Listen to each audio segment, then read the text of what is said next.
Hi hello sweeties, welcome to my story world.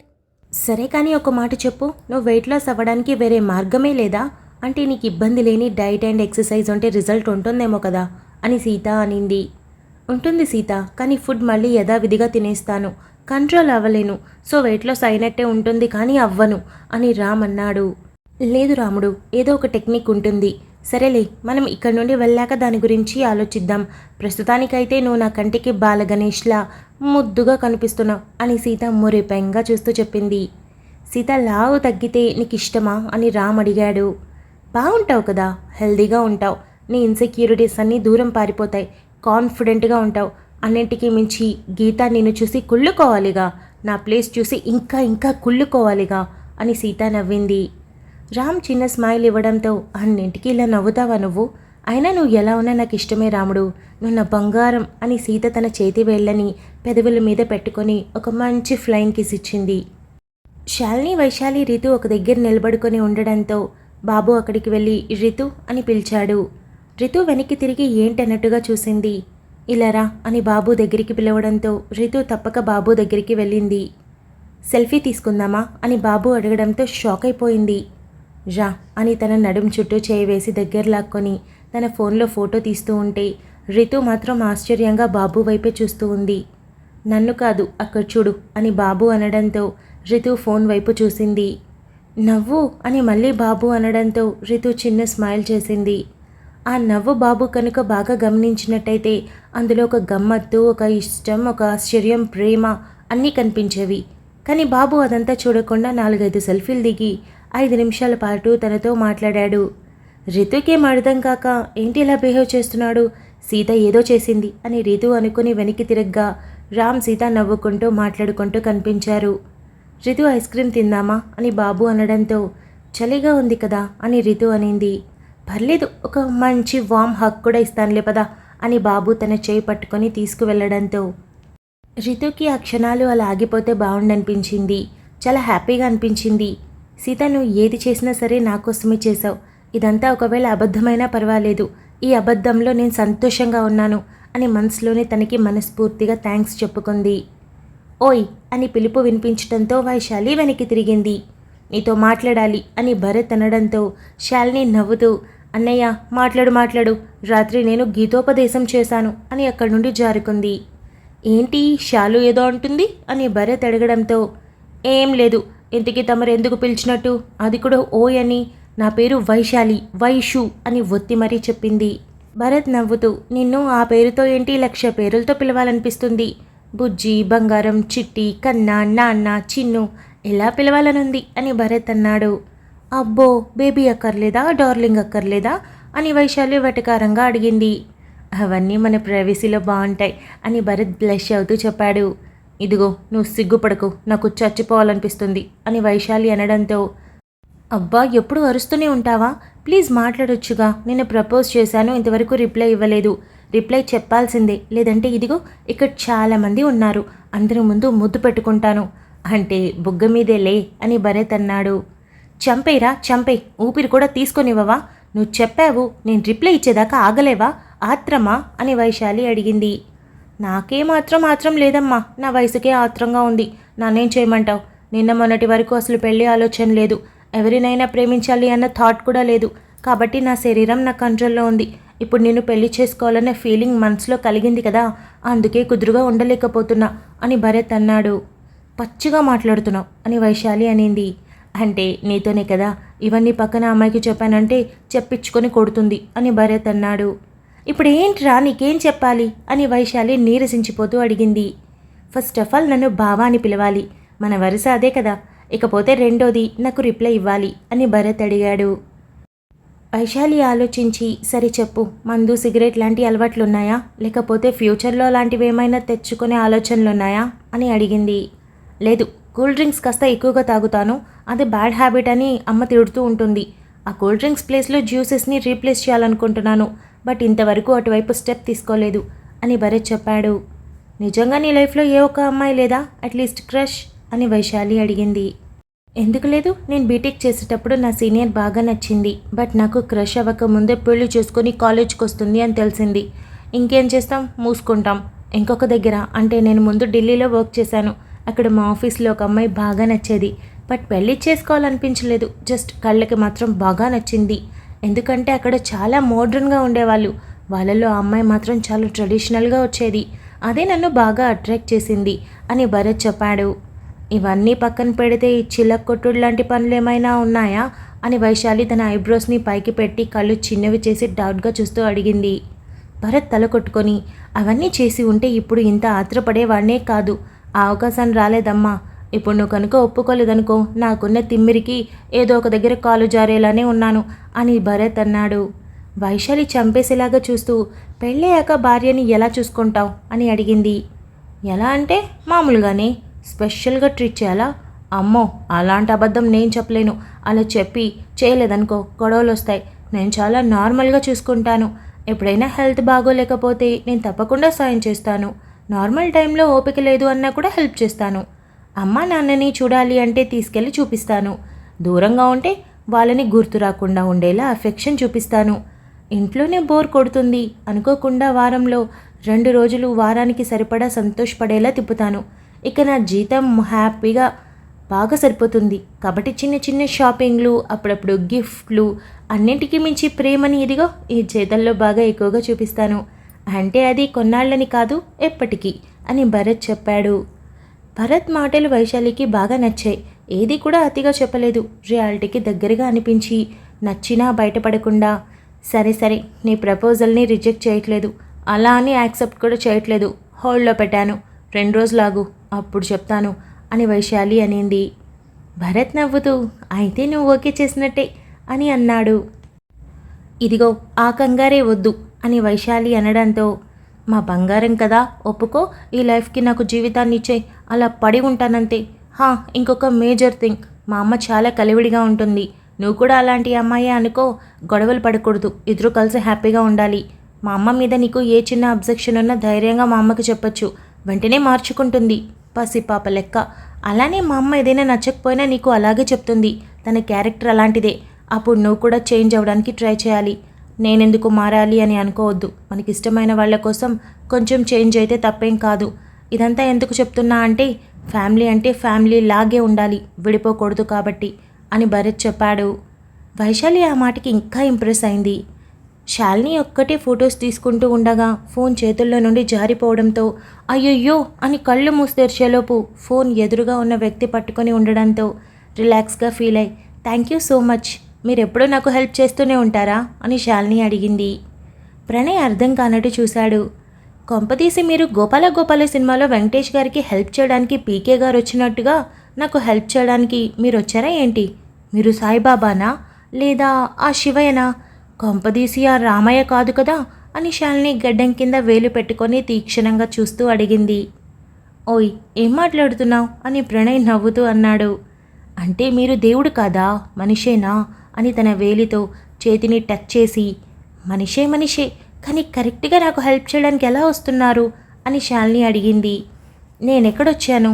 ఆ రోజు ఎగ్జిబిషన్లో నువ్వే నన్ను నెట్టుకొని ముందుకు వెళ్ళావు. నిన్న టీ దగ్గరికి అనుకోకుండా వచ్చాను. ఇప్పుడు వెళ్తూ ఉంటే సడన్గా ఫోన్ పడడం చూసి పట్టుకున్నాను అని ప్రణయ్ చెప్పాడు. ఏదేమైనా నాకు మాత్రం ప్రతిసారి మీ హెల్ప్ దొరుకుతుంది. మీ రుణం ఎలా తెచ్చుకోవాలో ఏంటో అని శాలిని మూతి విరిచింది. కాసేపు నాతో మాట్లాడండి, మీ రుణం తీరిపోతుంది. ఎందుకంటే నా ఫ్రెండ్స్ అందరూ వాళ్ళ పార్ట్నర్స్తో ఫుల్గా బిజీగా ఉన్నారు. ఒంటరిగా ఉండడం ఎంత కష్టమో నాకు ఈరోజే అర్థమైంది అని ప్రణయ్ అన్నాడు. ఓ అందుకా ఇలా ఒక్కరే కనిపించారు, లేదంటే ఎప్పుడు మీ కూడా 4-5 ఉంటారు కదా. మొత్తానికి అందరూ మింగిల్ అయ్యారు, మీరు మాత్రమే సింగిల్నా అని శాలిని అడిగింది. ప్రణయ్ గట్టిగా నవ్వడంతో ఎందుకండి నవ్వుతున్నారు అని శాలిని అడిగింది. ఏం లేదు, నీ ఎక్స్ప్రెషన్స్ చూసి నవ్వు ఆగనంటుంది అని ప్రణయ్ అన్నాడు. అంతగా నేనేం ఎక్స్ప్రెషన్ ఇచ్చాను అని శాలిని అడిగింది. అది వదిలే, నువ్వు భరత్ వాళ్ళతో వచ్చావు కదా, భరత్కి ఏమవుతావు? చెల్లి అంటున్నాడు, కానీ కాలేజ్ డేస్లో ఉన్నప్పుడు నేను ఎప్పుడూ నీ గురించి వినలేదు అని ప్రణయ్ అడిగాడు. ఎందుకు తెలియదు? ఎప్పటి నుండో నేను తెలుసు. ఎందుకంటే నేను సీత ఇంటర్ నుండి బెస్ట్ ఫ్రెండ్స్. సీత భరత్ అన్నయ్యకి సొంత చెల్లెలు కదా, నేను అద్దెకి తెచ్చుకున్న చెల్లెల్నే అని చెప్పింది. అవునా, ఏం చేస్తుంటావు అని ప్రణయ్ అడిగాడు. సాఫ్ట్వేర్. ఈ మధ్యకాలంలో అందరూ దాన్ని పట్టుకుని వేలాడే వాళ్ళే కదా, అందులో నేనొకదాన్ని అని శాలిని నిట్టూర్పు విడిస్తూ చెప్పింది. అవును, ఏంటి ఒక్కదానివే ఉన్నావు అని ప్రణయ్ అడిగాడు. అంటే సీతకి పెళ్ళై జస్ట్ 1 వీక్ అవుతుంది, సో వాళ్ళకి ప్రైవసీ ఇవ్వాలి కదా. ఇకపోతే భరత్ అన్నయ్య నిన్నే వైశ్యుకి ప్రపోజ్ చేశాడు, సో వాళ్ళకు కూడా కొంచెం స్పేస్ ఇవ్వాలి కదా, అందుకే ఇటు వచ్చాను అని శాలిని చెప్పింది. అయితే త్వరలో మా భరత్ పెళ్లి కొడుకు కాబోతున్నాడన్నమాట అని ప్రణయ్ అన్నాడు. అవును, మా సీత ఉంది కదా, వాళ్ళ హస్బెండ్ చెల్లెలు తను అని శాలిని చెప్పింది. మరి నీకెవరు లేరా అని ప్రణయ్ అడిగాడు. నన్ను చూస్తే అనాథ పిల్లలా కనిపిస్తున్నానా? అమ్మా నాన్న ఉన్నారు, ఇక్కడ కాదు హైదరాబాద్లో అని శాలిని చెప్పడంతో ప్రణయ్ తన ఎక్స్ప్రెషన్ చూసి మరింతగా నవ్వొచ్చి, నేను అడుగుతుంది అది కాదు, నువ్వెవరిని లవ్ చేయట్లేదా అంటే ఇక్కడ చాలామంది మా కాలేజ్ వాళ్ళే వాళ్ళ పార్ట్నర్స్తో వచ్చారు, అందుకే అడుగుతున్నాను అని అన్నాడు. మరి మీరు ఎవరితో వచ్చారు అని శాలిని అడిగింది. నోనో, నాకు అలాంటిదేమీ లేదు, అమ్మ సంబంధాలు వెతుకుతోంది, ఇది విషయం అని ప్రణయ్ చెప్పాడు. నాకు కూడా ఎవరు లేరండి, అంత ఓపిక లేదు, అంత స్ట్రెయిన్ అవ్వలేను, కాకపోతే ఒక క్రష్ ఉన్నాడు, కానీ నా ఫ్రెండ్తో పెళ్ళైపోయింది అని శాలిని నీరసంగా చెప్పింది. అయ్యో అవునా అని ప్రణయ్ అనడంతో నేనేమీ బాధపడట్లేదు, చాలా హ్యాపీగా ఫీల్ అవుతున్నాను, ఎందుకంటే నా క్రష్కి ఎవరిష్టమో వాళ్ళతో పెళ్లి జరిగింది అని శాలిని మరింత ఎగ్జైటింగ్గా చెప్పింది. అదేంటది, నీ క్రష్ని వేరే వాళ్ళు ఇష్టపడి పెళ్లి చేసుకుంటే నీకు బాధగా లేదా అని ప్రణయ్ అడిగాడు. నోనో, వాళ్ళిద్దరూ కలవాలని కోరుకుంది నేనే, ఇంతకీ ఎవరనుకుంటున్నారు? అదిగోండి సీత పక్కన వాళ్ళ ఆయన ఉన్నారు కదా, అతనే రామ్ అని చూపించింది. నీ ఫ్రెండ్ హస్బెండ్నా నీ క్రష్ అని ప్రణయ్ అడిగాడు. అవును తని అని శాలిని చెప్పింది. అతను నిజంగా నీ క్రష్నా అంటే ఈ మధ్య అమ్మాయిలు ఎక్కువ లుక్ వైజ్ సెలెక్ట్ చేసుకుంటున్నారు కదా, అందుకే చిన్న డౌట్ అని అడిగాడు. రంగు రూపదేముంది, మనసు కదా కావాలి, ఆ మనసు రామ్ దగ్గర చాలా మంచిగా ఉంది, సో నచ్చేశాడు. సీత నువ్వు పెళ్లి చేసుకుంటావా నన్ను చేసుకోమంటావా అని అడిగాను. ఇప్పుడు కూడా సీతని బెదిరిస్తూ ఉంటాను, నువ్వు బాగా చూసుకోకపోతే తీసుకెళ్ళిపోతానని అని శాలిని చెప్పింది. ప్రణయ్ నవ్వుతూ నువ్వు చాలా ఇంట్రెస్టింగ్గా ఉన్నావు అని అన్నాడు. అవునా, ఇంతకీ మీరేం చేస్తుంటారు అని శాలిని అడిగింది. నువ్వు చెప్పావుగా అందరూ పట్టుకొని వేలాడే దాంట్లో నేను కూడా ఒకడిని, అదే సాఫ్ట్వేర్, అందులో నేను కూడా ఉన్నాను అని ప్రణయ్ చెప్పడంతో శాలిని నోటికి చెయ్యడ్డు పెట్టుకొని గట్టిగా నవ్వుతూ ఎక్కడా అని అడిగింది. చెన్నై అని ప్రణయ్ చెప్పాడు. ఓ అక్కడా అని శాలిని అనింది. ఇద్దరూ ఆ కాన్వర్జేషన్ అలాగే పెంచుకుంటూ వెళ్ళిపోయారు. తెలియకుండానే క్షణాలు నిమిషాలు గంటల్లా గడిచిపోయాయి. బాబు రితు ఐస్ క్రీమ్ తిన్న తర్వాత ఏమైంది అని బాబు అనడంతో చెప్పాను కదా కొంచెం చలిగా ఉంది, చేతులు చల్లగా ఉన్నాయి అని రితు అనడంతో బాబు 2 చేతుల్ని తన గుప్పెట్లో పట్టుకొని ఇప్పుడెలా ఉంది అని అడిగాడు. రితు బాబు వైపు అలానే చూస్తూ తల ఊపి ప్రేమగా ఉంటే ఇంత బ్యూటిఫుల్గా ఉంటుందా, ఇంత సంతోషంగా ఉంటానా అని అనుకుంది. బాబు మనం అక్కడ కూర్చుందామా అని రితు అడగాల వద్దా అనుకుంటూనే మొహమాటంగా అడిగింది. దానికెందుకు అంత మొహమాట పడుతున్నావు, రా వెళ్దాం అని తన చేయి పట్టుకొని తీసుకొని వెళ్ళి వ్యూ మొత్తం బాగా కనిపించేలా ఉన్న చోట ఇద్దరు కూర్చున్నారు. రితుకి చాలా హ్యాపీగా అనిపిస్తోంది. తనకి తెలుసు బాబు ఇదంతా కావాలని చేస్తున్నాడని, కానీ ఆ చేయడం తనకి బాగా నచ్చింది. రామ్ సీత నడుస్తూ ఉండగా రామ్ రితుని బాబుని చూసి షాక్ అయి సీత ఏంటి బాబులో ఈ సడన్ చేంజ్ అని అడిగాడు. ఏం లేదు, మన రిలేషన్ గురించి నలుగురికి డౌట్ రాకూడదు అంటే నువ్వు నీ భార్యతో క్లోజ్గా ఉండాలి, నేను మా ఆయనతో క్లోజ్గా ఉండాలి, అప్పుడే ఎవరికి అనుమానం రాదని చెప్పాను, అంతే వెళ్ళిపోయాడు. వాడికి నేనైతే ఏంటి ఇంకొకరైతే ఏంటి అని సీత మొహం చిరాగ్గా పెట్టుకొని చెప్పింది. సీత జాగ్రత్త, ఇలా డబుల్ స్టాండర్డ్గా ఉండే వాళ్ళ ఆలోచనలు కూడా అలాగే ఉంటాయి. ఏదైనా ఇబ్బంది జరిగితే మాత్రం నాకు చెప్పు, నువ్వు ఇబ్బంది పడే అంత దూరం తెచ్చుకోకు అని రామ్ చెప్పాడు. అయ్యో రాముడు, నాకిక బాధపడే అంత ఓపిక లేదు, అంత అవసరం కూడా లేదు, సో నాకు ఏదైనా ఇబ్బంది జరుగుతుందంటే ముందు నీకే చెప్తాను అని సీత చెప్పింది. ఇక ఆ రోజు దాదాపు మధ్యాహ్నం 2 వరకు జరగగా అక్కడికి దగ్గరలో ఉన్న ఒక రెస్టారెంట్కి వెళ్ళారు. ఈసారి బాబు రితు అందరితో పాటే జాయిన్ అయ్యారు. అందరితో పాటు ప్రణయ్ కూడా జాయిన్ అవ్వడంతో భరత్ హ్యాపీగా ఫీల్ అయ్యి ఎందుకు ఎప్పుడు ఇంట్రోవర్ట్గా ఉంటావు, కాలేజ్ డేస్లో అంతే, ఇప్పుడు కూడా అంతే, నువ్వేం మారలేదు అని అన్నాడు. ఎవరు ప్రణయ్నా? నో వే, ఇప్పుడు నాతో 2 అవర్స్ పాటు ఎంత బాగా మాట్లాడాడు అని శాలిని చెప్పింది. ఏంట్రా నిజమా అని ప్రణయ్ వైపు చూడ్డంతో ప్రణయ్ చిన్న స్మైల్ చేసి తను గ్యాప్ లేకుండా ఏదో ఒకటి అడుగుతూనే ఉంది, నేను సమాధానం చెప్తూనే ఉన్నాను, ఇక మాట్లాడకుండా ఎలా ఉంటాను అని అన్నాడు. శాలిని బావురు కప్పులా నోరు తెరిచి, అంటే నేను అతిగా వాగుతాను అంటున్నావా అని మొహం తిప్పుకుంది. శాలిని సీరియస్గా చెప్తున్నాను, నా లైఫ్లో నేను ఇంత కంటిన్యూగా ఎప్పుడూ మాట్లాడలేదు. నీతోనే ఫస్ట్ టైం మాట్లాడాను. పైగా ఒక క్షణం కూడా బోర్ ఫీల్ అవ్వలేదు. చాలా ఎంటర్టైన్మెంట్గా అనిపించింది అని ప్రణయ్ చెప్పాడు. ఎంటర్టైన్మెంట్? నేను ఎంటర్టైన్మెంట్లో కనిపిస్తున్నానా అని శాలిని అడగడంతో అందరూ ఒక్కసారిగా గొల్లు నవ్వారు. నోనో, నేను అలా చెప్పడం లేదు అని ప్రణయ్ అంటూ ఉంటే, అయ్యా స్వామి, ఇప్పటి వరకు తమర్ని గారు, గోరు, నోరు, మోరు అని గౌరవిస్తూ మాట్లాడాను. ఇక మీద నువ్వు అంటాను. నన్ను ఇన్సల్ట్ చేశావు, సో నువ్వు నాకేమీ కావు అని శాలిని మూతి తిప్పుతూ అనింది. అంతలో ఆర్డర్ చేసిన ఫుడ్ రావడంతో అందరూ లంచ్ ఫినిష్ చేసి అక్కడి నుండి బయటికి వెళ్తూ ఒక ఫోటో దిగుదామని బాబు అన్నాడు.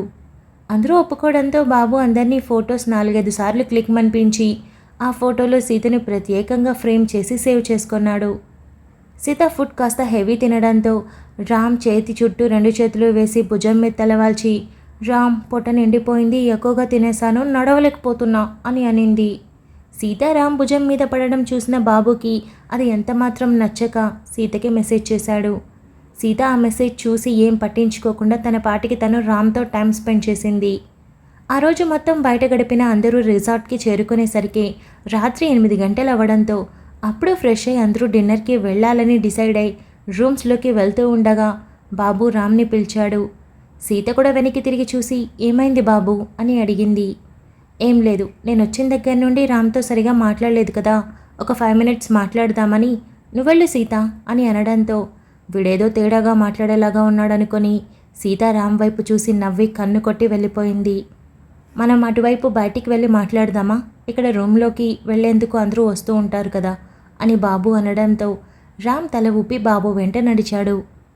Thank you so much for listening guys. Update నచ్చినట్టయితే లైక్ చేయండి, షేర్ చేయండి, కమెంట్ చేయండి, అలానే సబ్స్క్రైబ్ చేసుకోండి.